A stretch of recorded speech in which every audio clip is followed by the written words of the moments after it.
Hello friends, welcome to Indian Study. Indian Study पर आपका स्वागत है। दोस्तों, आज की इस वीडियो में मैं आप लोगों के लिए संविधान के इंपॉर्टेंट टॉपिक से क्वेश्चंस लेकर के आया हूं, जो टॉपिक मैंने आपको कवर करवा दिए। कौन कौन से?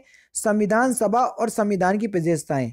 देखो, वीडियो को एंड तक देखना, और अगर आपको ये क्वेश्चंस यूपीएसआई के लेवल के क्वेश्चंस ना लगे तो वीडियो को डिसलाइक करना, चैनल को अनसब्सक्राइब करना और चले आना। फिर कभी वीडियो नहीं देखना मेरे चैनल पे, क्योंकि सारे क्वेश्चंस बहुत दिमाग से डिजाइन कर रहा हूं मैं, और इतने अच्छे तरीके से आप लोगों को प्रोवाइड करवा रहा हूं कि मैं आपको बता नहीं सकता। वीडियो देख लो, फिर जज खुद कर लेना। पहले क्वेश्चंस की तरफ बढ़ रहे। भारतीय संविधान सभा का गठन किया गया था कब? आप सभी लोग जानते हैं, भारतीय संविधान सभा का गठन जो है वो कैबिनेट मिशन योजना के तहत 1946 में किया गया था। तीसरा ऑप्शन यहां पर आपका बिल्कुल करेक्ट होगा। एक निर्वाचित संविधान सभा द्वारा भारत के संविधान का निर्माण करने का प्रस्ताव किया गया था। तो किसके द्वारा किया गया था? तो एक निर्वाचित संविधान सभा द्वारा भारत के संविधान निर्माण करने का प्रस्ताव क्रिप्स मिशन के द्वारा किया गया था। तीसरा ऑप्शन करेक्ट। ठीक है। भारत के लिए संविधान की रचना हेतु संविधान सभा का विचार निम्नलिखित में से सर्वप्रथम किसने प्रस्तुत किया था? संविधान सभा का जो विचार है सबसे पहले किसने प्रस्तुत किया था? तो सबसे पहले जो है ये स्वराज पार्टी ने प्रस्तुत किया था। यहां पर 1934 की जगह 1924 कर लो, क्योंकि स्वराज पार्टी की स्थापना 1924 में हुई थी, मोतीलाल नेहरू और चित्तरंजन दास के सहयोग से। ठीक है, तो पहला ऑप्शन यहां पर आपका बिल्कुल क्या होगा सर? करेक्ट होगा। नेक्स्ट क्वेश्चन देखो, संविधान सभा की प्रथम बैठक की अध्यक्षता किसने की थी? आप सभी लोग जानते हैं, जब संविधान सभा की पहली बैठक 9 दिसंबर 1946 को हुई थी, तो उस समय संविधान सभा के सबसे वरिष्ठ नेता डॉक्टर सच्चिदानंद सिन्हा को अस्थायी अध्यक्ष के रूप में नियुक्त या चुन लिया गया था। तो अब बताओ, कोई भी ऑप्शंस में दिख रहा? नहीं दिख रहा, तो ई ऑप्शन करेक्ट होगा। डॉक्टर सच्चिदानंद सिन्हा को चुना गया था अस्थायी अध्यक्ष के रूप में। तो पांचवा ऑप्शन बिल्कुल करेक्ट। भारत के लिए संविधान का प्रारूप तैयार करने वाली संविधान सभा के सदस्यों को कैसे चुना गया था या कैसे नामित किया गया था? तो सही आंसर आपका क्या हो जाएगा? विभिन्न प्रांतों की विधानसभाओं द्वारा चुना गया था। दूसरा ऑप्शन बिल्कुल करेक्ट। नेक्स्ट क्वेश्चन देख लो भैया, संविधान सभा निम्नलिखित में से कौन से कथन संविधान सभा के विषय में जो है वो सत्य नहीं है, यानी कि गलत है? कौन से कथन जो है वो गलत हैं?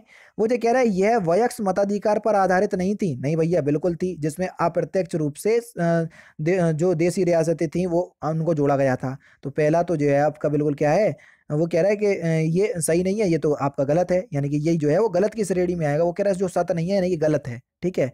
यह प्रत्यक्ष निर्वाचन का नहीं, अभी हाल ही बोला मैंने, अप्रत्यक्ष निर्वाचन का परिणाम थी ये, तो ये भी गलत है। यह बहुदलीय निकाय था, हाँ ये बहुदलीय थे, कई वर्ग के लोग आए थे इसमें। ठीक है, तो ये तो ठीक है। तो वो कह रहा है उसने अनेक समितियों कई माध्यम से कार्य किया। बिल्कुल किया, 13 समितियां बनी थी संविधान के निर्माण में, और जिनने कई अधिक माध्यम से काम किया। तो ये भी बिल्कुल ठीक है। तो गलत वाले ऊपर वाले दो हैं, तो कौन कौन से गलत हैं? पहला और दूसरा गलत, तो पहला ऑप्शन करेक्ट। ठीक है। नेक्स्ट क्वेश्चन स्टार्ट करने से पहले मैं आपको बता दूं दोस्तों, मैं डेली बेसिस पे आपको अनअकैडमी पर 4 स्पेशल क्लास लेकर के आ रहा हूं, और चारों ही स्पेशल क्लास बहुत इंपॉर्टेंट हैं। जिसमें सुबह पॉलिटी, सुबह 11 बजे आपकी हिंदी का क्रैश कोर्स जिसमें अलंकार खत्म हो चला है, हिंदी का रिवीजन क्लास जिसमें कौन सा टॉपिक, वाक्य टॉपिक स्टार्ट हो रहा है, और हिंदी का मॉक टेस्ट 2:30 बजे प्रोवाइड करवाता हूँ जिसमें प्रीवियस ईयर के क्वेश्चन चल रहे हैं। एक बार क्लास में आओ, अगर आपको समझ में ना आए, यही चीज यहां पर बोल रहा हूं, वहां पर भी मुझे अनफॉलो कर लेना, क्लास को डिसलाइक कर देना, चले आना, कोई भी आपत्ति नहीं होगी। सर एक बार आओ, क्योंकि आप लोगों के लिए क्लास ऑर्गेनाइज हो रही वहां।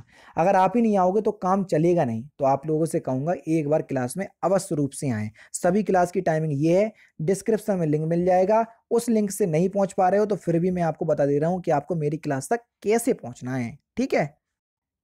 आप लोगों को सबसे ज़्यादा दिक्कत हो रही है मेरी स्पेशल क्लास लेने पे, जो रोज़ सुबह 11 बजे चलती है। आप जैसे ही अनअकैडमी पर अपना अकाउंट बनाएंगे तो आपके सामने ये विंडो खुल करके आएगी। तो आपको UP triple S C search करना है, यूपी ट्रिपल एस सी, या स्टेट पीसीएस में आपको ये यूपी ट्रिपल एस सी देखने को मिल जाएगा।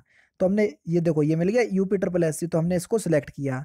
सिलेक्ट करने के बाद हमने हिंदी को जो है वो सिलेक्ट कर लिया, हमको हिंदी मीडियम से पढ़ना है।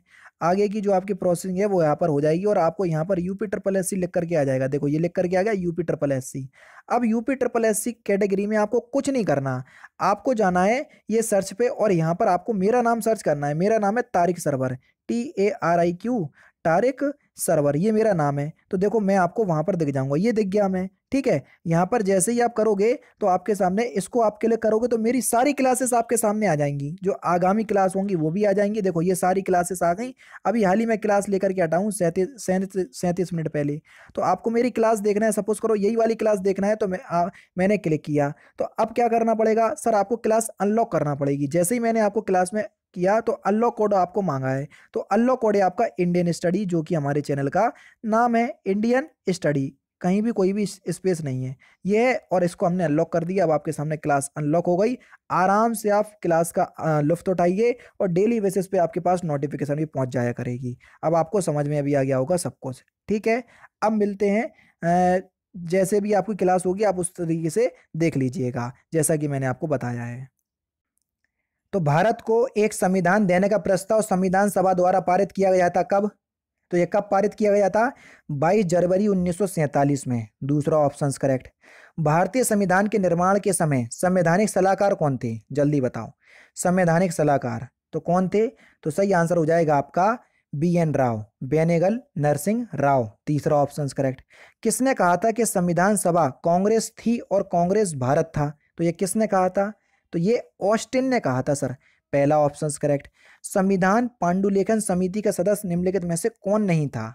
जल्दी बताओ। तो कौन नहीं थे? जवाहरलाल नेहरू। क्यों? क्योंकि उनको भैया संघीय समिति का अध्यक्ष बना दिया गया था। तो ये कहां से होंगे फिर पांडुलेखन समिति के सदस्य? ठीक है, तो तीसरा ऑप्शन करेक्ट। नेक्स्ट क्वेश्चन, सूची 1 को सूची 2 से मिलाना है भैया, जल्दी बताओ।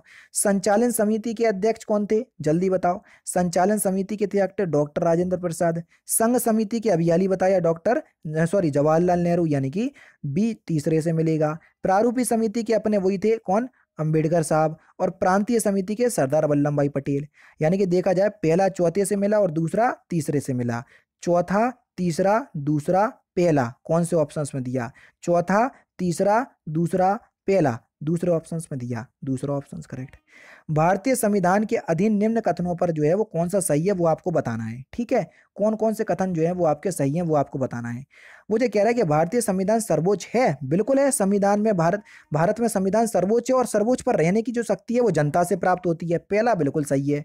दूसरा है संघ तथा राज्य सरकारों के बीच शक्तियों का स्पष्ट विभाजन है, बिल्कुल है। दूसरा भी बिल्कुल ठीक है। तो मुझे कह रहा है संविधान के संशोधन के लिए एक भेद प्रक्रिया का अनुसरण करना होता है, बिल्कुल ठीक है। संविधान के संशोधन के लिए एक प्रक्रिया की आवश्यकता होती है, बिल्कुल ठीक है। वो कह रहा है संघ की संसद तथा राज्य विधानसभाएं संप्रभु है, नहीं ये अलग है, ये गलत है। तो पहला, दूसरा, तीसरा जो है वो सही है। तो कौन से ऑप्शंस में दिया? पहला, दूसरा, तीसरा, किसी भी ऑप्शंस में नहीं दिया। तो पांचवा ऑप्शन करेक्ट, कोई दिक्कत नहीं है। नेक्स्ट क्वेश्चंस देख लो। भारतीय संविधान का सबसे अधिक प्रभाव पड़ा, किसका पड़ा? तो सबसे ज्यादा प्रभाव किस पर भारतीय संविधान का? तो उस भारत सरकार अधिनियम 1935, 250 प्लस से ज्यादा जो आपके अनुच्छेद हैं वो लगभग यहीं से लिए गए हैं, ठीक है। डॉक्टर भीमराव अंबेडकर की अध्यक्षता में संविधान प्रारूपी समिति के अन्य सदस्य कितने थे? इस वर्ड पे थोड़ा ध्यान देना। टोटल सदस्य थे 7, जिसमें अध्यक्ष थे अंबेडकर साहब, अन्य 6 सदस्य और थे। दूसरा ऑप्शन करेक्ट। सूची 1 को सूची 2 से मिलाना है। बोल तो रहा हूं यूपीएसआई का लेवल ना हो तो चैनल को अनसब्सक्राइब करना और चले जाना, कोई दिक्कत नहीं है। मौलिक अधिकार कहां से लिए गए हैं? जल्दी बताओ। अमेरिका से। संसद की संसदीय प्रणाली कहां से ली गई है? जल्दी बताओ। संसद की शासन प्रणाली, संसदीय प्रणाली, शासन की संसदीय प्रणाली यूके से। आपस संबंधी जर्मनी से। राजकीय नीति से आयरलैंड से।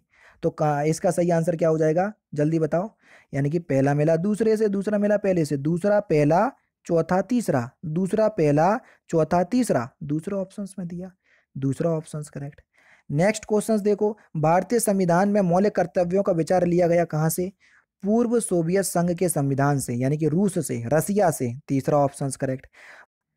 क्वेश्चन नंबर 17 है कि भारतीय संसदीय प्रणाली ब्रिटिश संसदीय प्रणाली से किस प्रकार भिन्न है? क्योंकि संसदीय प्रारूप जो है वो या स्वरूप जो है वो हमने ब्रिटिश से लिया गया है, लेकिन जो न्यायिक पुनरावलोकन की जो शक्ति है जी हमने अमेरिका से ली। ब्रिटिश की अलग है, अमेरिका की अलग है। तो हमने जो न्यायिक पुनरावलोकन वाली जो शक्ति है ये अमेरिका के संविधान से प्रेरित की, तो यही जो है वो आपकी भिन्न है। चौथा ऑप्शन यहाँ पर आपका बिल्कुल करेक्ट हो जाएगा। नेक्स्ट क्वेश्चन, भारत के संविधान में भारत को माना गया है, क्या माना गया है? तो भारत के संविधान में भारत को राज्यों का संघ या भारत का राज्यों का यूनियन माना गया है। तीसरा ऑप्शन यहां पर आपका बिल्कुल करेक्ट है।